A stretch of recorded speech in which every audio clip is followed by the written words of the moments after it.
AITA, if I don't pay off my husband's debt. Story 1. I am 38F and husband 40M. I am the breadwinner. Since IWFH, I also manage majority of the household and kids' stuffs. I am also doing my graduate studies now. Yes, I am overwhelmed. My husband owns a business. He's barely able to make ends meet and I bail him every time. I earn a decent salary and have been receiving big bonuses. Often that's the money I use to bail him. Bailed him so many times, I lost count how much I dumped in. Recently, he said business is good and bought a new car. I thought finally it's working.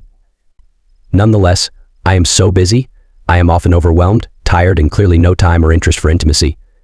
I am always stressed and just want the day to be over. So many freaking things planning in my head because there are just so many things going on.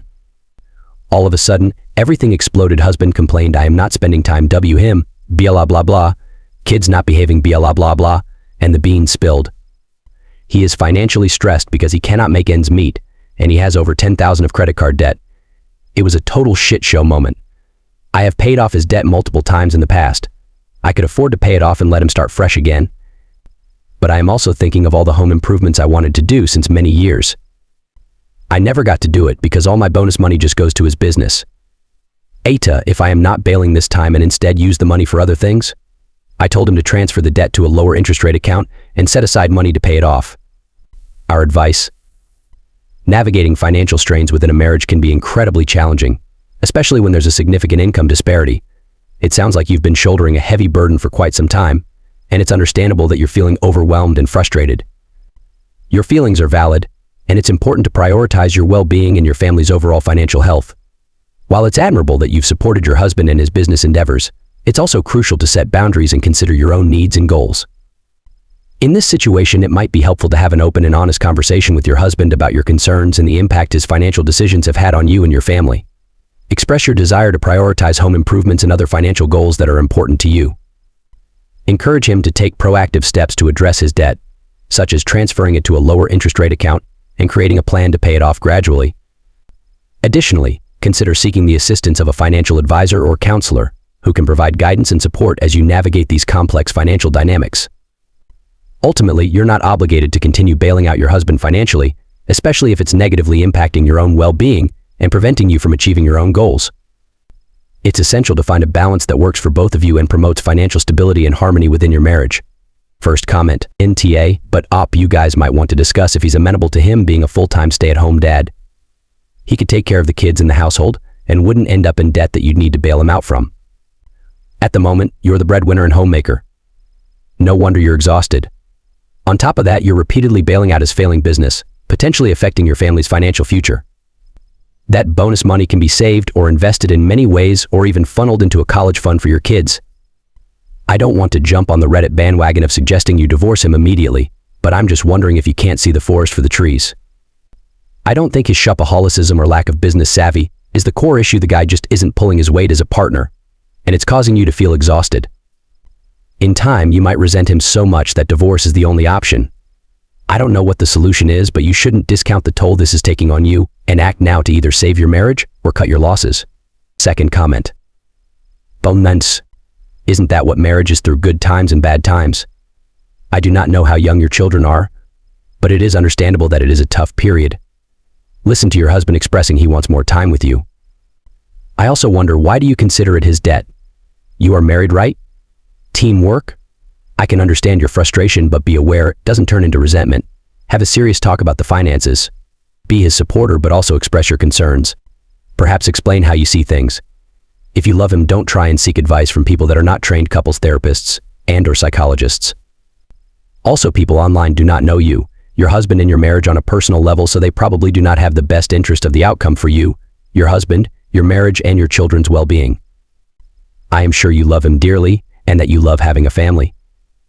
Perhaps consider therapy for the both of you, that you can enjoy each other and work through the issues you are having with at the moment. Wishing you all the strength and all that is good for you and your marriage, and also for your children. Story 2. AITA, for telling my mom to leave after she said my husband is obviously a better dad than my daughter's dad, in front of my daughter. Sorry, the title is so long and confusing. My husband and I are both in our 30s. We are expecting our first child very, very soon. I also have another daughter who is 8 with my ex. We were together for a few years before having our daughter. But then he met someone else and decided to leave. This was when our daughter was only 2, so she doesn't know much about what happened. My ex didn't really want to very involved in our lives or co-parenting because he wanted to start over. Anyways, I didn't want my daughter spending so much time with someone who didn't even want to. So he got to see her a weekend a month. His new wife treats her politely, and he always makes an effort to have fun with her and ask her about what happened since they last met. They are obviously not as close as ideally a dad and his kid would be, but it is all right. My mom was very angry about the whole deal because she told me when my ex and I were dating that she didn't think this would end well. She was right, and I fully accept that. She thought it was very unfair that her grandchild would not have a good relationship with her dad, at least the kind of relationship she would have wanted her to have. That is a horrible sentence. Sorry.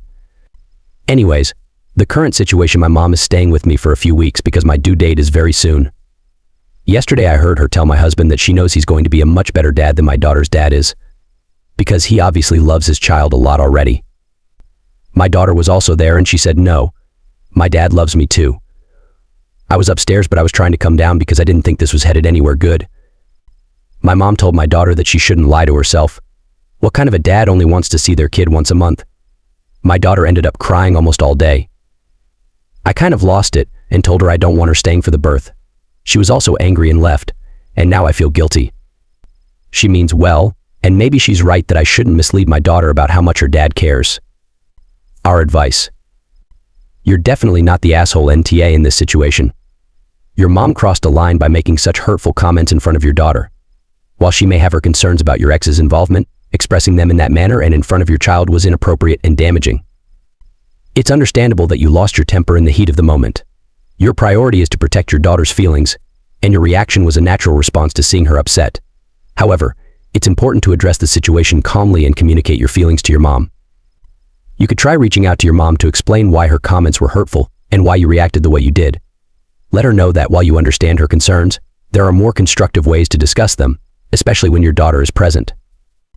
As for whether your mom should be present for the birth, that's a decision for you to make based on your comfort level and your relationship with her. It might be helpful to have a conversation with her about boundaries and expectations moving forward to ensure a smoother visit and avoid similar incidents in the future. First comment: NTA. You are right, and I am glad you are aware of the problem. It is just crazy how people do not understand that kids love, or at least want to love, their parents. A kid with an unloving or rejecting parent is already statistically so much more likely to suffer from low self-esteem and at elevated risk for many problems. I mean, kids will even love a parent who is monstrous to them. It's a human need. Kids can't begin to separate until adolescence, so you should wait until your kid is a teenager, and wait till your kid asks. Before bringing this up, ETA should have said talking about this.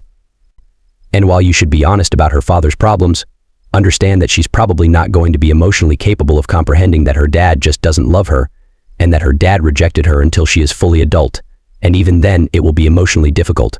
Second comment: INTA. Your mother is right, but that doesn't mean she should be telling such things to an 8-yo. She's not wrong to praise your husband for being a good dad and stepdad, but again, she shouldn't be comparing them in front of your daughter.